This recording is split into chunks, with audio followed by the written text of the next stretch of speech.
Welcome back everyone, it's me Derpy. So I know a lot of you guys are really excited for the 1.4 Venti banner rerun, and a lot of you guys might make the mistake of building him with stacking a lot of elemental mastery, and the less bad of stacking a lot of energy recharge.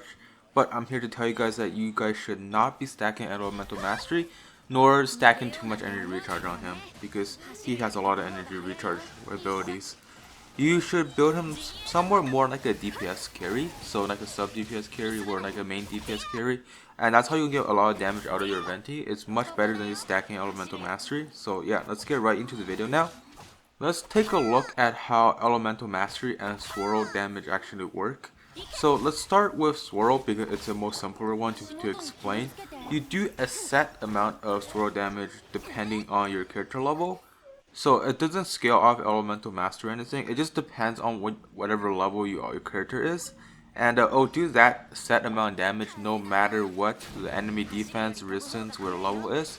So you could be hitting a level 20 mob with the same amount of swirl damage as to like a level 90 mob. It's gonna be the same amount of damage no matter what. And the only thing that affects that damage is elemental mastery.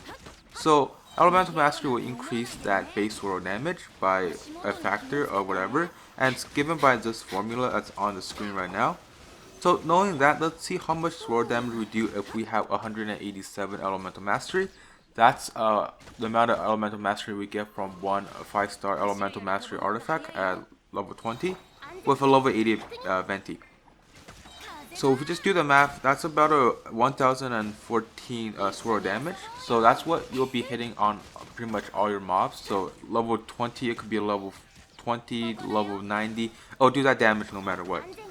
And another that could affect like swirl damage artifact, 4-piece Viridescent could affect the swirl damage. But yeah. So this is a very simple way of how swirl works. I do plan on making like a elemental reaction guide, like a simple one, and then a more complex one. But yeah, this is like the simple explanation of how swirl works.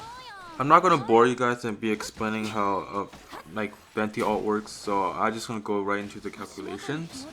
But in this calculation, I'm using around a level 90 Venti with level 10 ultimate talent and an R1 Favonius bow, just something that everyone has, so I'm going to be using that at level 90. As for the stats, I don't have any substats because that does shifts the numbers slightly in the attack percent favor, while here with no substats, it actually shifts towards the elemental mastery favor. So yeah, so these numbers are slightly in favor of elemental mastery, so if I put substats, it's actually not going to be in attack percent favor. You're going to see a bigger difference, but yeah, no substats. And for the artifact, it's 4-piece Viridescent with amino damage bonus cup and a crit rate helmet. And just no crit rate work damage substats, so none of that. The numbers are pretty comparable, but as you can see, the attack percent still outdamage elemental mastery, so yeah, attack percent is better than elemental mastery, but it's not behind by a lot, so it's okay to build some elemental mastery. So if you have like a bow stringless, you'll get a lot of elemental mastery from stringless, so at that point you don't really need to build any more elemental mastery, just because elemental mastery doesn't scale very well. I recommend just get around 200 to 300 elemental mastery. I wouldn't really go over that 300 marks.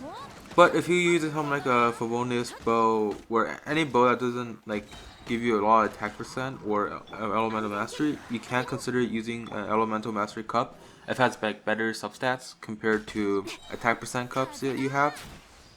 So this is not a build guide video, so I'm not going to be going over any specific weapons and artifact builds that you can be using to maximize your damage. That's for another future video that if I want to make. I'm probably going to make one, but who knows.